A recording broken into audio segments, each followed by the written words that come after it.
Mark slid the folder over and said, "You're cut out, Ethan." Jason smiled thinly, like grief was a game worth betting. The lawyer adjusted glasses, reciting clauses like weather and traffic. Mom's ring clinked softly against her cup, the only protest. I said nothing and vowed quietly, I'll build peace they can't steal. The office smelled like lemon cleaner and long, expensive lies. Mark tapped the table, enjoying echoes more than human feelings. Jason read the will again, savoring my name, neatly missing. Outside, sirens drifted by, loud, ordinary, and cruelly indifferent today. I set Dad's old pen down and kept my dignity. The lawyer asked if I understood the distribution, voice professionally empty. I nodded because pride sometimes survives by staying very still. Mark said, "You weren't around enough for Dad to trust." I answered, "I was building his ramp while you polished speeches." Jason lifted eyebrows, pretending shock at the accusation he invented. Mom stared at her tea, unwilling to referee grown boys. The pen left an ink smear shaped like a horizon. I pocketed my house key, now belonging to someone else. Mark released a satisfied breath, a winner counting chips alone. I stood, steady while grief rattled inside like trapped hardware. Outside, courthouse steps held cold sunlight and faint tire dust. January wind peeled faces back to bone and honest expression. Jason followed me out, already dialing someone who loved drama. Mark lit a cigarette like a trophy that burned slowly. He said, "Don't make this messy, just accept the outcome." I said, "I'll make nothing messy, but I'll outlast you." He laughed because villains always laugh before paperwork finishes betraying family. Snow began, soft and earnest, covering tire tracks and footprints. I breathed steam and tasted metal, resolve forming new teeth. Peace, I promised, would be the empire nobody could seize. I drove home for a coat, not for permission. Our mailbox leaned, stuffed with sympathy cards and silent accusations. Sarah Dunn stood beside her recycling bin, watching carefully without pity. She called, "You need somewhere warm until this storm backs off." I said, "I'm fine," though my teeth clicked like marbles. She crossed the street anyway, offering a thermos and keys. Her kindness hurt because it fit where family once belonged. I accepted finally, because stubbornness shouldn't freeze to death. Inside her kitchen, cinnamon and dog hair warmed the air. She said, "You can stay, if quiet suits you tonight." I took the couch, boots under, coat folded like armor. Her dog Maple sighed and settled near my tired feet. Ceiling cracks mapped rivers flowing away from the house tonight. I counted them until counting turned into breathing and plans. Dad's boots remained by her door from last week's snow. Strange, how grief rearranges furniture without moving anything at all. I whispered, "I'll build something honest, even if alone." Maple's tail thumped approval like a gavel blessing new resolve. Outside, plows scraped streets, carving paths nobody promised I'd take. I slept without dreams, only a steady anchor made of plans. Morning arrived blue and brittle, like glass nobody could afford. Sarah slid pancakes across the counter and didn't ask questions. I ate slowly, grateful, learning how silence can mend dignity. Then I packed my bag and thanked her more than once. The house smelled like coffee and hoped that didn't brag. I drove to the hardware store and asked for work. The manager shook his head, hours cut after winter's slow business. I bought sandpaper anyway, because smoothing edges keeps hands honest. By noon, I parked behind the building, my new address. The truck felt smaller than grief, but bigger than surrender. An old man knocked on the window, tapping with a knuckle. He wore suspenders and a cap declaring loyalty to carpentry. He said, "Name's Frank Delaney. You Ethan Cole, right?" I nodded, bracing for small-town gossip I couldn't survive today. He said, "I need a helper who shows up and listens." I said, "I can carry, measure, and keep my mouth shut." He looked at my hands, then at the taped boots. He said, "Be at my shop 6 tomorrow. No excuses." I exhaled like metal cooling after heat, surprised by relief. Some doors don't open. Others appear when you stop knocking elsewhere. That night, I planned quietly, labeling envelopes with impossible goals: rent, tools, food, and a line called "Peace Worth Keeping." I held Dad's pen and wrote tomorrow's date like scripture. Mark and Jason owned money, lawyers, and whatever pride buys. I owned my breath, my back, and a stubborn map. If peace was land, I'd farm it with calloused patience. If dignity was timber, I'd plane it straight every morning. Sleep came easy because purpose tucked the blanket securely around me. Outside, snow softened the town, promising a quieter, sturdier season.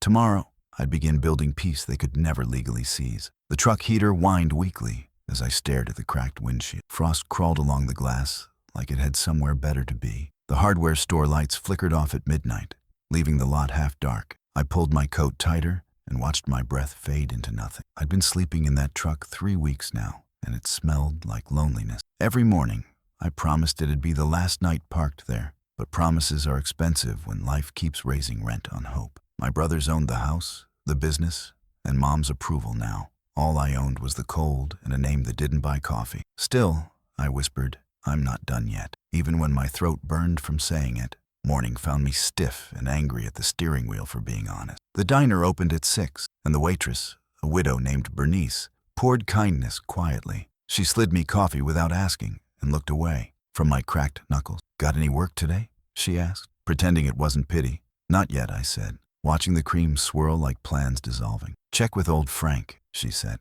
He's always breaking something or fixing it wrong. I smiled, thinking maybe Mercy wears a name tag sometimes. Outside, snow turned to freezing rain, and the world kept pretending it didn't notice. I left 2 quarters for a tip because pride can't afford change right now. The bell over the door sang me out like a small, defiant anthem. I found Frank's shop behind the feed store, smelling of cedar and rust. He was sanding a chair leg, muttering about people who didn't measure twice. You the kid sleeping behind the hardware place? He asked without looking up. Depends who's asking, I said, trying to sound like I had options. He laughed once, sharp as splinters, then pointed at a pile of boards. Sand those till they stop arguing, he said, and we'll see if you last. I worked till my hands blistered, silence filling the space where shame used to live. At dusk, he handed me $10 and half a sandwich wrapped in wax paper. You're slower than sin, but careful, he said, almost kindly. Show up again tomorrow, he added. Careful men last longer in this world. That night, I parked closer to the shop, headlights reflecting off sawdust snow. The sandwich was cold by then, but hunger doesn't judge temperature. I counted my money, $32, and a handful of bruised pride. The engine ticked as it cooled, each sound a reminder of how far I'd fallen. I thought about Dad's voice, steady as a nail, saying, do right even when no one's watching. He'd have hated the way my brothers handled the inheritance. They wanted wealth quick. I wanted the kind that stayed earned. I pressed my forehead against the cold window, tired but not broken. Outside, streetlights flickered like tired sentries guarding small, forgotten towns. Somewhere between breaths, I realized rock bottom still had room to build on. The next day, Frank handed me an old hammer with initials carved deep. Belonged to my brother, he said. He swung it too hard and too fast. I ran my fingers over the worn handle, feeling history hum beneath the surface. So, what happened to him? I asked quietly. He learned to listen to the wood, Frank said. Then he stopped breaking it. That stuck with me the rest of the week, like a sermon that knew my address. Every board I touched, I heard the same rhythm. Steady, not strong. My arms burned, my back screamed, but my mind finally shut up. Work didn't fix me, but it filled the silence between regrets. Sometimes purpose doesn't arrive. Sometimes it sneaks in wearing calluses and old advice. One evening, Sarah showed up carrying 2 thermoses and an umbrella. Frank says you're stubborn, she said, handing one through the open truck window. He says it like a compliment, I replied, surprised by how easy the words came. She laughed softly, leaning against the doorframe, breath fogging the air. You don't talk much about what happened, she said gently. Talking never fixed a thing that broke in my life, I answered. She nodded. No argument, just the kind of silence that understands damage. Still, she said, you're starting to look like someone rebuilding something important. I wanted to tell her I wasn't sure if she meant the chair or me, but she smiled, turned, and walked away before I could decide which answer fit. By the weekend, Frank trusted me enough to leave me the shop keys. Open early, close late, he said, and if you break something, fix it better. The shop became my world. Coffee at dawn, sawdust at dusk, peace in between. I started carving small boxes from leftover scraps, each one smoother than the last. Sarah bought one for her niece, said it felt like patience turned to wood. That line stuck with me, maybe because I'd forgotten how to make anything feel again. Mark and Jason still haunted the town papers with deals and photos. Every headline was a wound I'd stopped checking for infection. I didn't envy them anymore. I just pitied what came too easily. Some riches grow fast, but rot quicker than unseasoned pine. Nights stretched longer as winter deepened.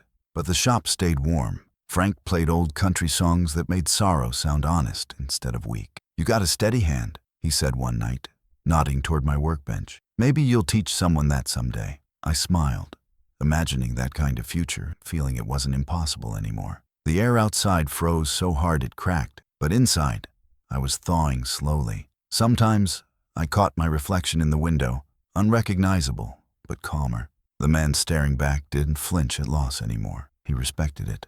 I realized grief had built muscles I never planned to grow. Frank said, "The world breaks men to see if they'll mend different." I whispered back, "Then I'm learning the shape of different." By spring, I had saved enough for a small room above the feed store. The ceiling leaked, the walls groaned, but it was mine and earned. I carried Frank's hammer up the stairs like a medal that didn't shine. The window overlooked the same courthouse where my brothers stole everything. I thought I'd hate the view, but it only reminded me how far I'd walked. The truck sat below, dented but loyal, like it believed in me first. I slept that night with sawdust still under my nails, proud of every splinter. Tomorrow, I'd ask Frank about apprenticeships and future plans, not for revenge, just for a life that didn't require forgetting. Because peace, I was learning, wasn't given or taken.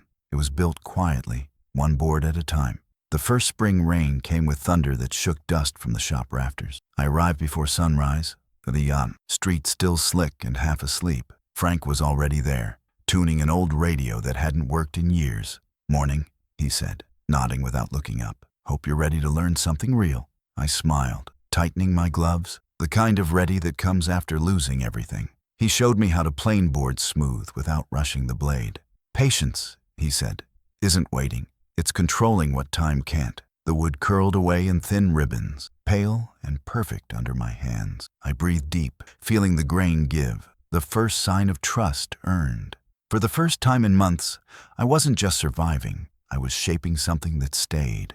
Work came slow, like the town was testing whether I deserved its trust again. Frank sent me to patch fences, fix doors, and straighten old porch steps. People remembered my last name more than my skill, and not kindly at first. "Didn't your brothers buy half the county?" One man sneered while signing the check. "They bought their own lesson," I said, "and they're still paying for it." By summer, the gossip softened, replaced by small smiles and handshakes. Sarah dropped by often, bringing lunch wrapped in tinfoil and quiet conversation. "You're starting to look like yourself again," she said once, and I almost laughed.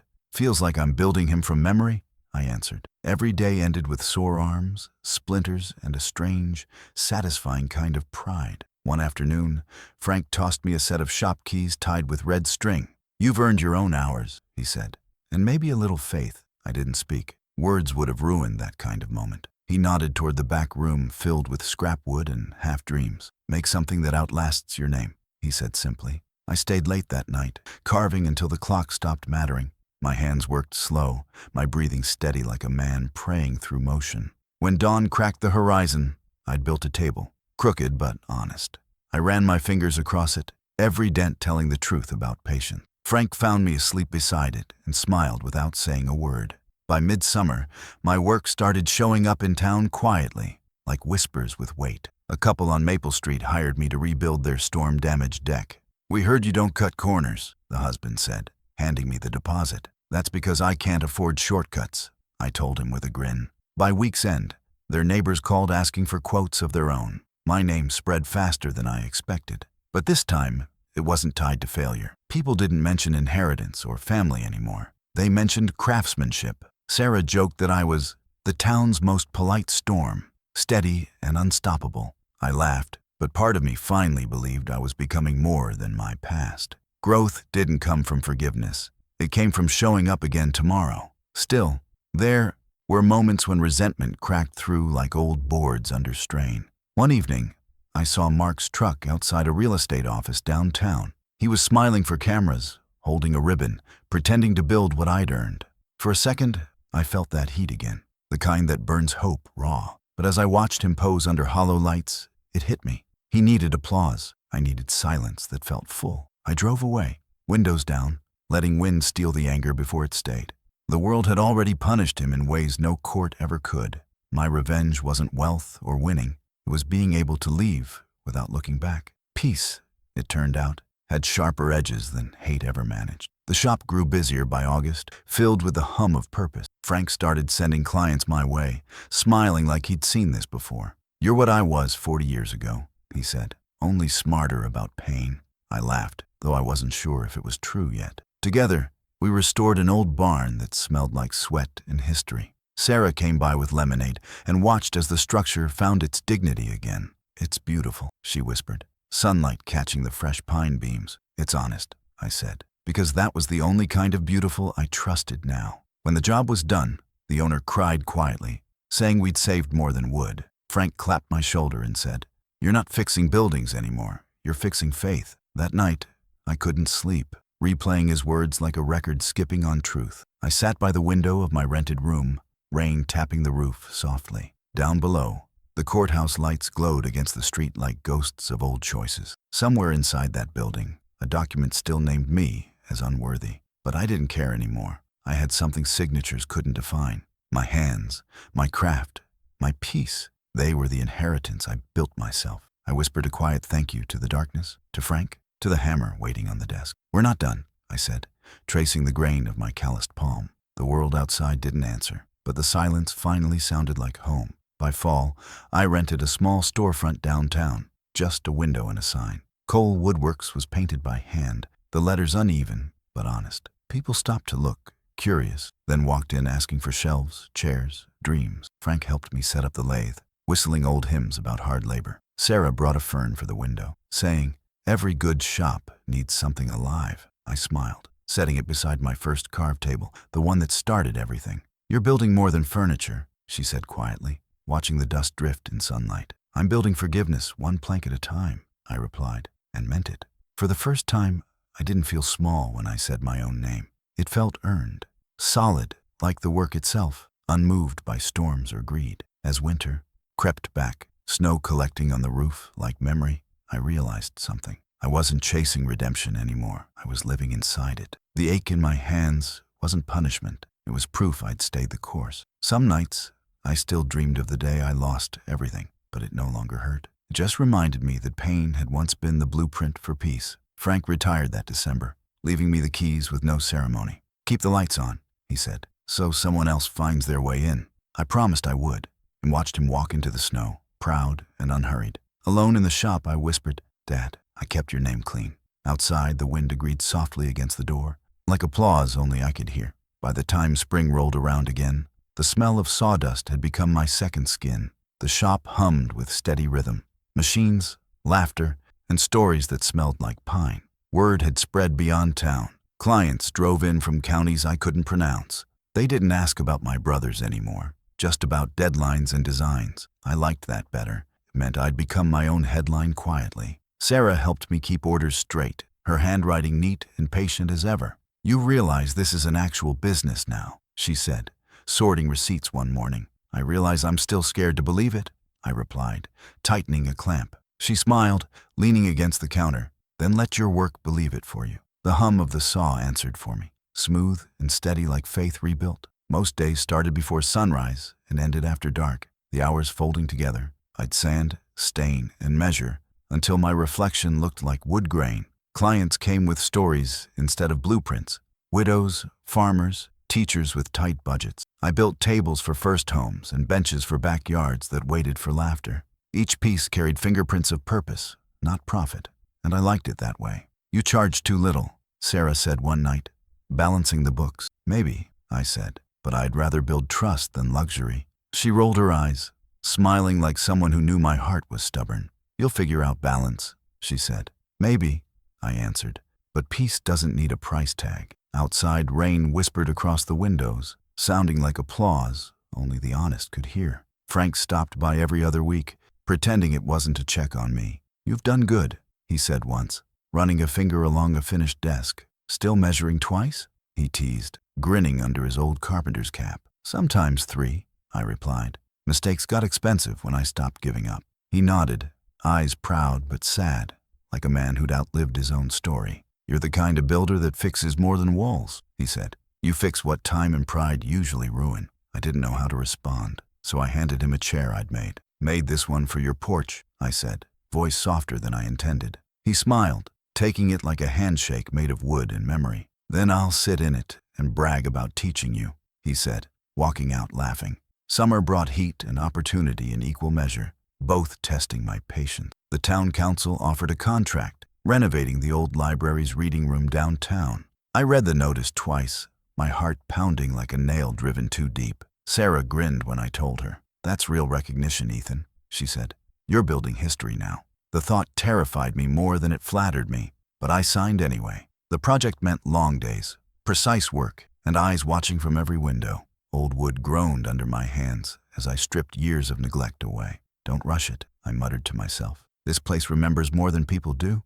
The air smelled of paper and ghosts, but each beam I sanded felt like healing. By the time sunlight hit those new shelves, the whole town felt lighter somehow. One afternoon during the library job, I found a letter wedged behind a beam. The envelope was yellowed, addressed to Thomas Cole, my father's name. Inside, a few words in his handwriting stopped my breath cold. "If they forget what honest work means, remind them gently." My throat tightened as sawdust blurred into something wetter. I folded the letter carefully, tucking it inside my wallet without a word. Sarah noticed my silence later, her eyes searching mine quietly. "You okay?" she asked, voice soft like the hush of wood grain. "Yeah," I said, smiling faintly. "Just realized Dad never really left." She squeezed my shoulder, saying nothing, because good people know when silence is holy. That night, I sanded long after dark, each stroke a quiet thank you in motion. By late summer, business doubled, then tripled faster than I could adjust. Orders stacked high, church pews, porch swings, handmade cabinets for local shops. My hands were cracked, scarred, but stronger than they'd ever been. I hired 2 young apprentices from the high school who needed purpose more than pay. "You're the boss now?" Sarah teased, watching me try to sound authoritative. "No," I said, smiling. "Just the next man keeping a promise alive." Watching those kids learn patience reminded me how Frank once looked at me. The circle was closing, quietly, like wood swelling into its perfect fit. Even the mistakes we made felt like lessons wrapped in sawdust and grace. Peace, I learned, doesn't shout when it grows. It hums, steady and earned. One evening, Frank showed up with a paper tucked under his arm. "City wants to restore the courthouse," he said, voice half proud, half hesitant. "They're taking bids. Big project. Lots of eyes." My chest tightened, hearing that word. Courthouse. The same one where I'd lost everything years ago. "You should do it," he said. "You're ready, even if you think you're not." Sarah looked at me across the room, expression unreadable but supportive. "You could rewrite your story in that building," she whispered. I swallowed hard, nodding slowly, the weight of fate pressing my shoulders. "Then I guess it's time to build where I was broken," I said. Frank smiled, proud and quiet. "That's how you prove peace lasts longer than pride," he said. The bid went through faster than I expected, and by fall it was official. Cole Woodworks would handle the courthouse restoration, every beam, panel, and stair. The same walls that once echoed my humiliation would now carry my name. "You nervous?" Sarah asked on the first morning of the project. "Only in the ways that matter," I said, staring at the massive front doors. Inside, the sunlight cut through dust like redemption made visible. I touched the railing I'd once leaned on in defeat, now smooth under my palm. The years between that moment and now felt like a bridge rebuilt from memory. "You've come full circle," Sarah whispered, her voice trembling slightly. I smiled, whispering back, "No, I just stopped walking in circles." And when I took that first step inside, it felt like home reclaiming me. As winter approached again, the courthouse filled with the sound of progress. Hammers struck steady like heartbeats, echoing through halls that remembered everything. I oversaw every detail, the grain of oak, the curve of each stair. Sometimes I caught strangers watching from the windows, maybe sensing the story beneath the work. I didn't need applause. I had peace nailed into every corner now. Sarah brought coffee each morning, proud and quiet, like someone guarding something sacred. Frank visited once, tears in his eyes, muttering, "Didn't think I'd live to see this." I smiled, handing him my tape measure. "You built it first," I said. "I just carried it farther." He nodded, gripping my hand like passing a torch that would never go out. That winter, the courthouse didn't just stand tall, it finally stood right. The courthouse smelled like dust, oak, and rebirth by the time spring broke through. Morning light spilled across the marble floor, catching every polished surface we'd restored. I stood at the top of the grand staircase, hands rough, eyes tired, but proud. "Feels different in here now," Sarah said, stepping beside me with a clipboard. "It's lighter," I said, "like the building finally forgave us." She smiled, glancing at the crews packing up tools, their laughter echoing through the hall. "You know, Ethan," she said, "you didn't just rebuild this place, you redeemed it." I didn't answer because truth doesn't always need witnesses to stand firm. Outside, a banner hung across the entrance. Reopening ceremony, Cole Woodworks Restoration. For the first time, my name on a sign didn't feel borrowed. It felt earned. The ceremony was set for the following week, and the Amoxidate town buzzed with pride. Reporters called, asking for statements I didn't want to give. I told them, I'm just a carpenter who got a second chance. They laughed politely, not realizing I meant every word of it. Frank showed up early that morning, hat in hand, eyes full of nostalgia. You ready for fame, kid? He asked, smirking as he adjusted his suspenders. Fame's for people who stop working, I said, shaking my head. He chuckled, then looked up at the courthouse sign and wiped a tear quickly. Your dad would have stood right here saying you made it honest, he whispered. That's the only way I ever wanted to make it, I said, meaning it like a vow. The truth settled heavy between us, quiet, sacred, final. The ceremony drew half the county, teachers, mayors, old classmates, even kids I'd hired. Cameras flashed, speeches dragged, and applause rippled through air thick with small-town pride. I stood near the steps, letting Frank and the mayor handle introductions.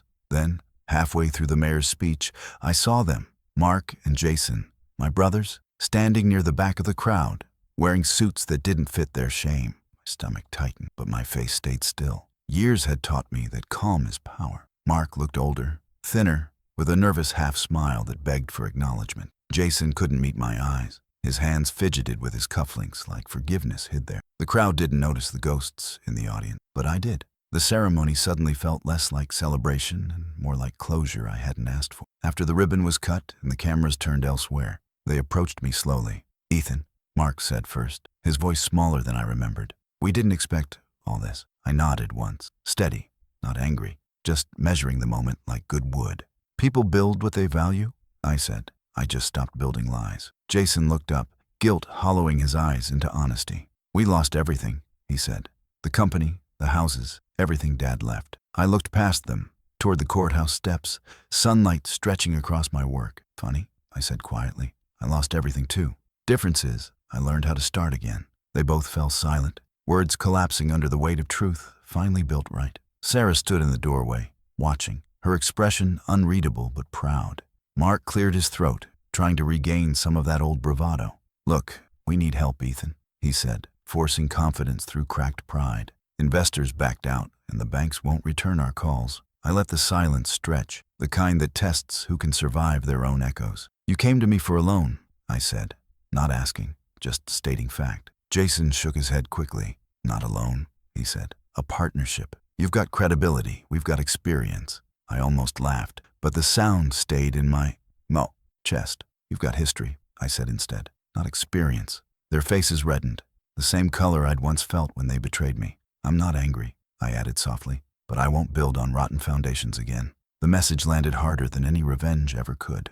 That night, I worked late in the shop, sanding the final pieces for display. The radio hummed low, the kind of song that understands survival without saying it. Sarah came in quietly, setting a mug of coffee near my elbow. You handled it better than I would have, she said, smiling faintly. Anger's easy, I said. Peace takes more muscle. She nodded, running her hand along a polished banister. You didn't just rebuild that courthouse, Ethan. You rebuilt yourself. I set the sandpaper down and looked at her. Really looked. Maybe that's what all this was about, I said. Learning that peace is built, not inherited. She smiled softly, eyes shining in the workshop light. Then you've already won, she said. I didn't argue, but my heart finally believed her. The next week, a letter arrived with no return address. Mark's handwriting, shaky and rushed. Inside was a single sheet of paper, folded 3 times like an apology trying to hide. I'm sorry for what we did. You were the only one who ever earned it right.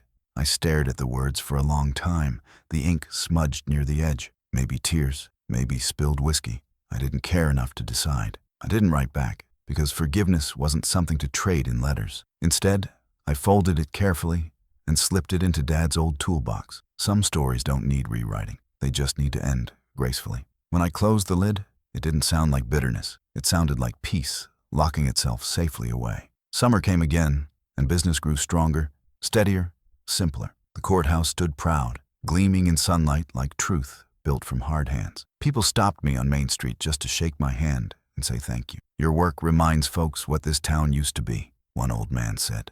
I nodded, humbled, because I finally understood what legacy meant. It wasn't money or land.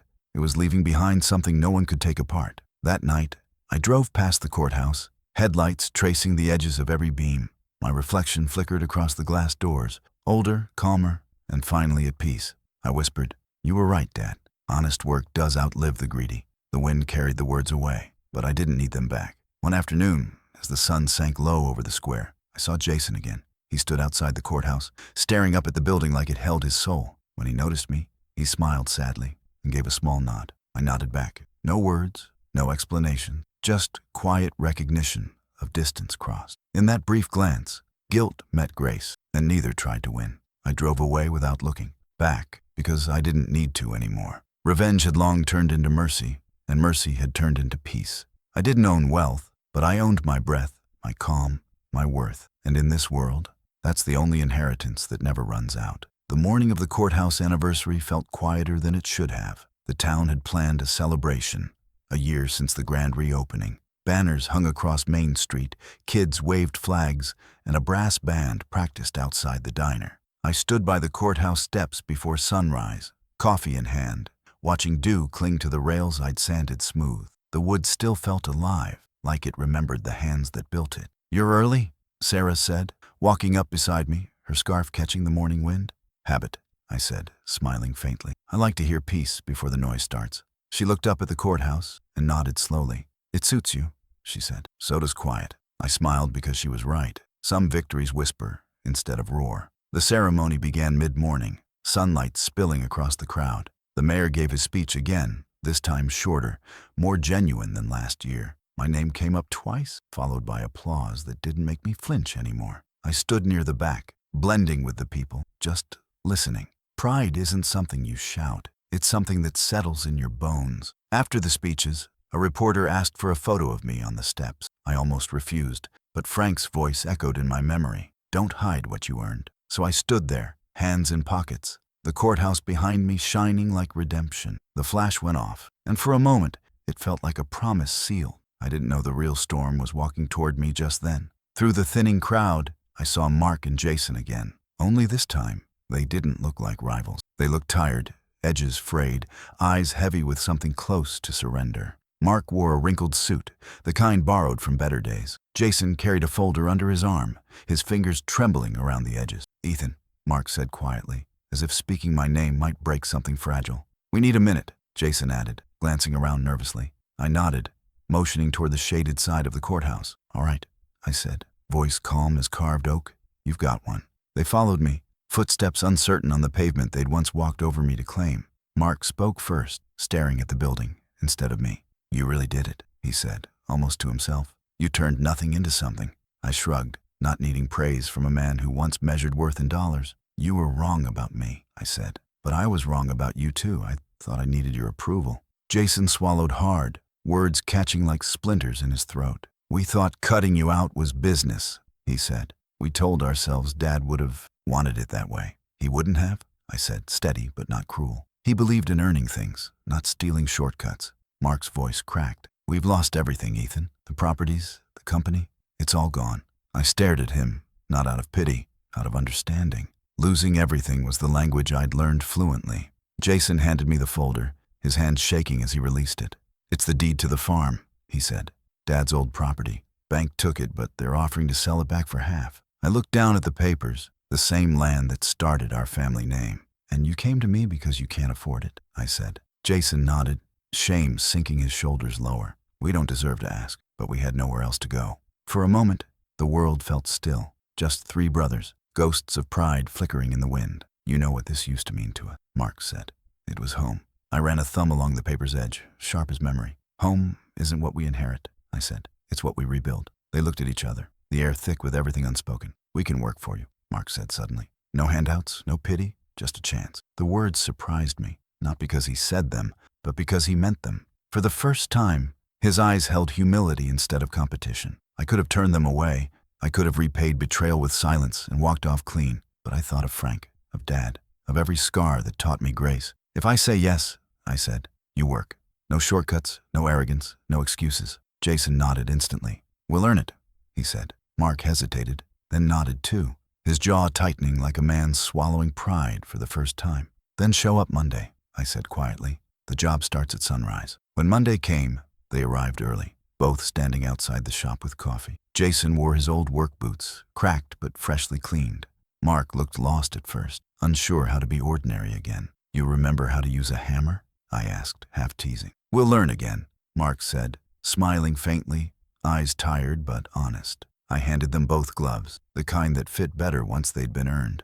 The morning passed with awkward small talk and slow rhythm, saws whining like therapy. Sarah stopped by around noon, raising an eyebrow when she saw them. I didn't think I'd see this trio again, she said, smirking softly. Neither did I replied. But life's funny about second chances. She smiled and said, only if you're strong enough to give them. Weeks passed, and something strange happened. The shop became quiet again, but peaceful. Mark started showing initiative, staying late to clean tools and check measurements. Jason handled deliveries, careful and reliable, like he was fixing himself one task at a time. We didn't talk about the past.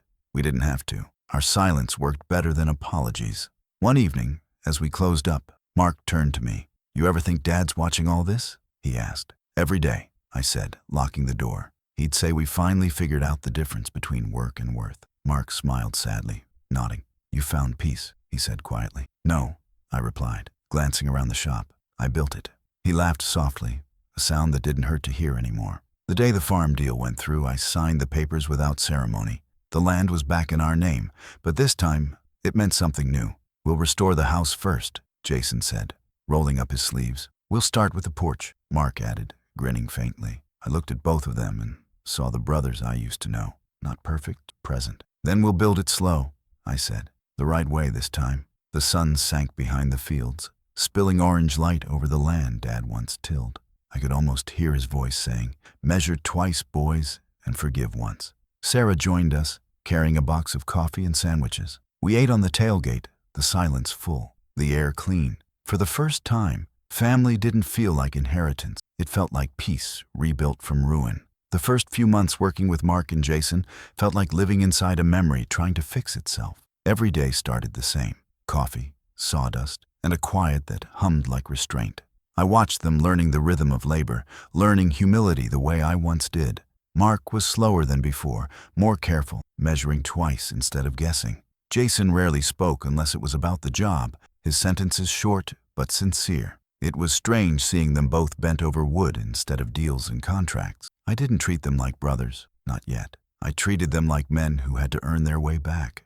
The difference between then and now wasn't power, it was patience. Some debts aren't paid in money, they're paid in mornings like these. One afternoon, I caught Mark staring out the shop window during lunch. Something wrong? I asked, wiping sawdust from my forearm. He shook his head slowly, then sighed. I used to think success meant people saying your name, he said. Now I realize I just wanted Dad to say mine. I didn't answer, because I'd spent years chasing the same ghost. He looked back at me, shame softening his voice. You were always more like him, he said.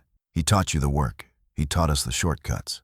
I set down my chisel and nodded once. He tried to teach both, I said. You just listened to different lessons. Jason chuckled quietly, leaning on a broom. Guess we finally enrolled in the right class. We all laughed, and for the first time, it didn't feel like pretending. But some nights, guilt doesn't knock. It settles in uninvited. I'd find Mark still at the shop.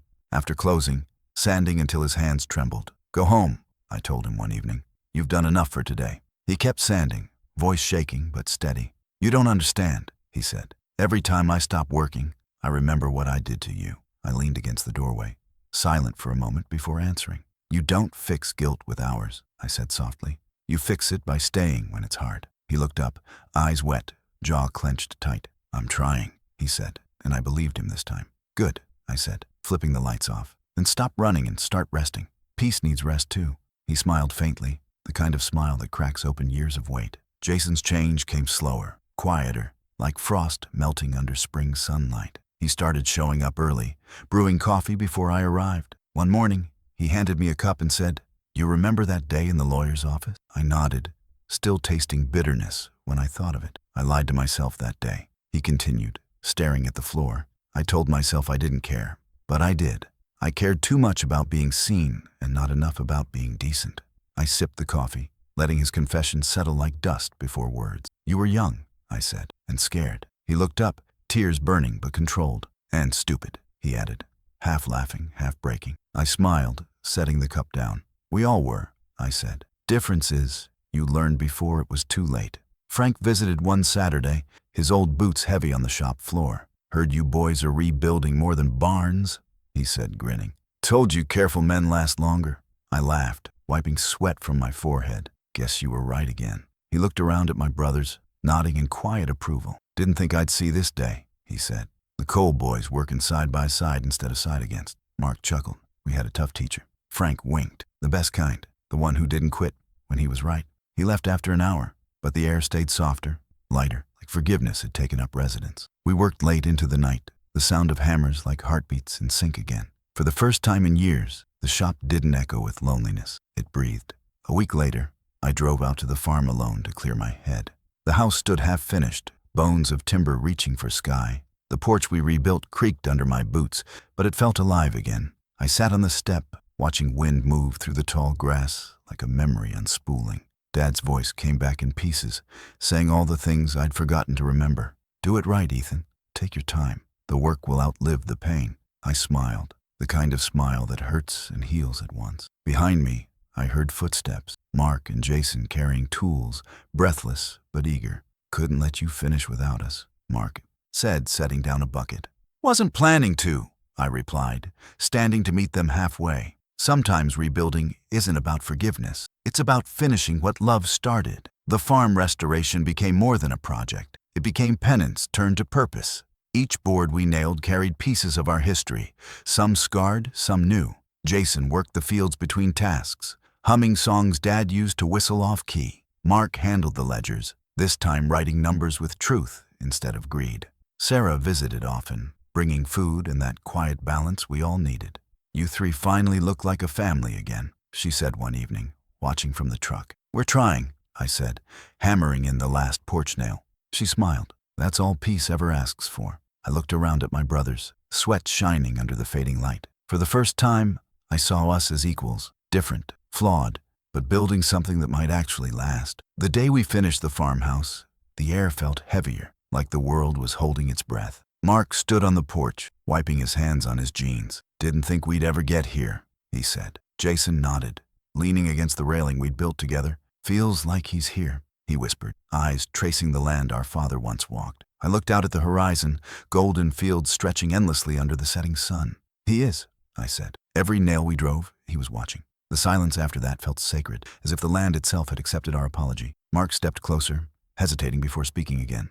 "Ethan, you ever really forgive us?" I met his eyes, calm but honest. "I forgave you the day I stopped needing revenge," I said quietly. That's when peace finally showed up. That night, we lit a fire behind the barn, just like Dad used to do. The sky stretched wide, stars blinking like old memories trying to stay away. We sat there, three brothers, tired and quiet, hands raw but hearts steady. Mark poked the fire with a stick and said, "Guess we grew up too late."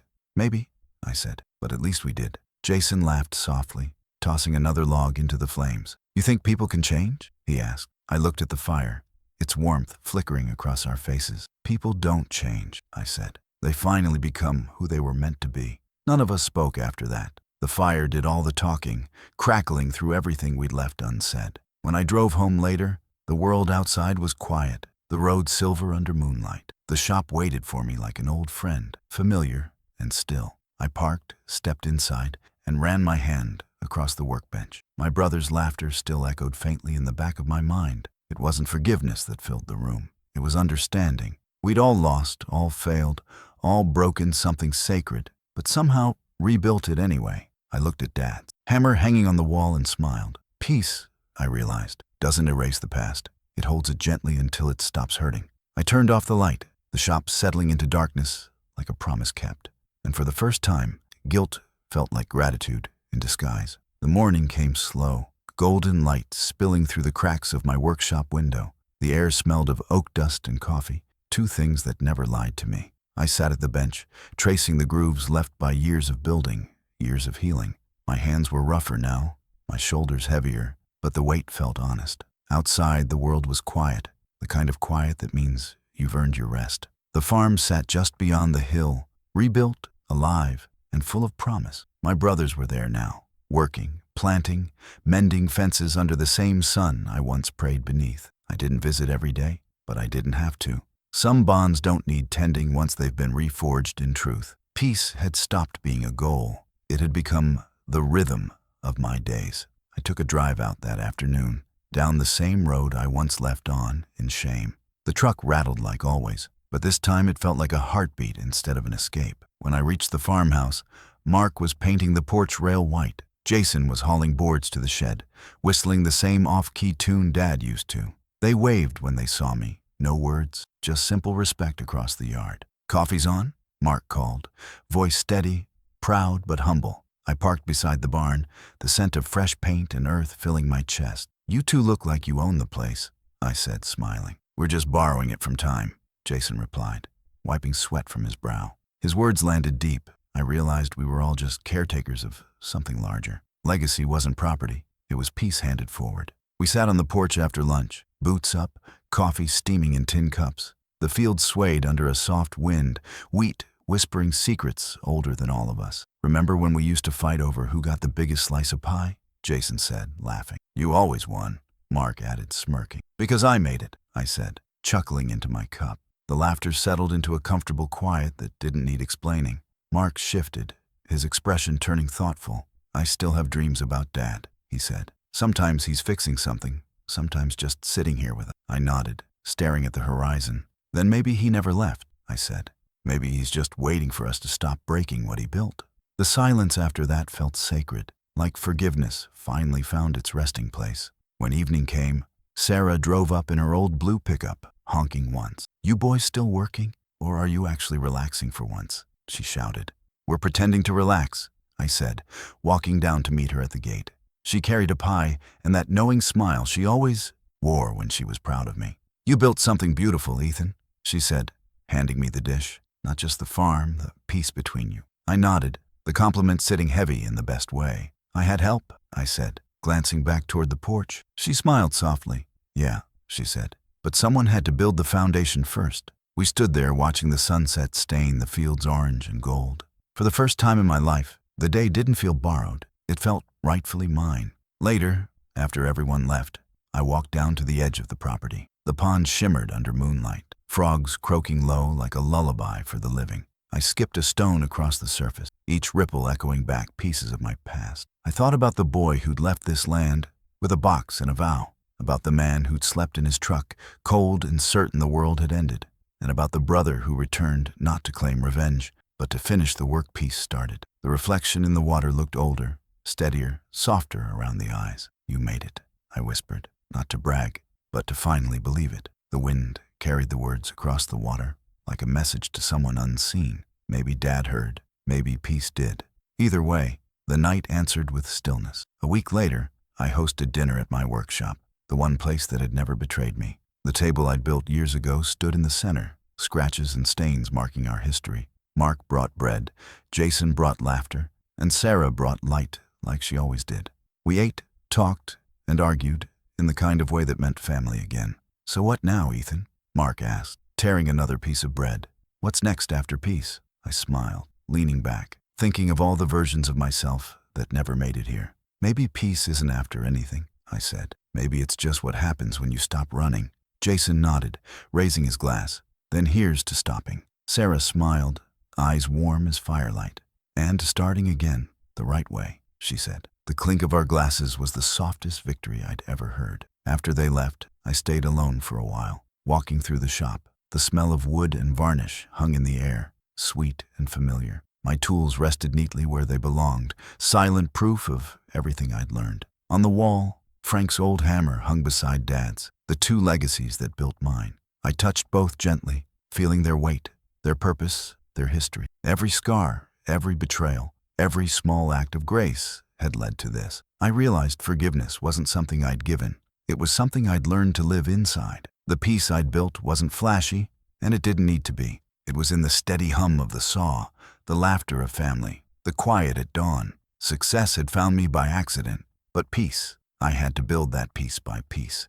That night, I wrote a letter I'd never send, sealing it in my father's old toolbox. "Dad, we finished the work. It took longer than it should have, but we did it right. The porch stands, the name's clean, and your sons finally learned what your hands meant. I closed the lid, locking it not out of sadness, but gratitude. The shop light flickered once, dimmed, then steadied again, like approval. I stepped outside, the night air cool against my skin, the sky wide and forgiving. The farm lights glowed in the distance, warm and steady like a promise fulfilled. I breathed in the quiet, the calm, the life I'd earned one board at a time. Peace doesn't come from winning. It comes from choosing to stay kind after you lose. I sat on the porch of the workshop, watching the stars settle into their places. The world around me had finally stopped shouting, and I could hear myself again. Somewhere beyond the hills, my brothers slept soundly, their burdens lighter tonight. The wind whispered through the fields, and for once, I didn't mistake it for ghosts. I smiled, feeling the years fall away until only truth remained. I'd been betrayed, broken, and forgotten, but I'd built something stronger than any of it. I didn't need their apologies anymore. I'd already forgiven them by outgrowing the anger. I raised my cup of coffee toward the horizon and whispered, "Dad, we're home now. If this story found a place in your heart, please like and share, and tell me, should I forgive completely or keep the quiet peace I built alone?"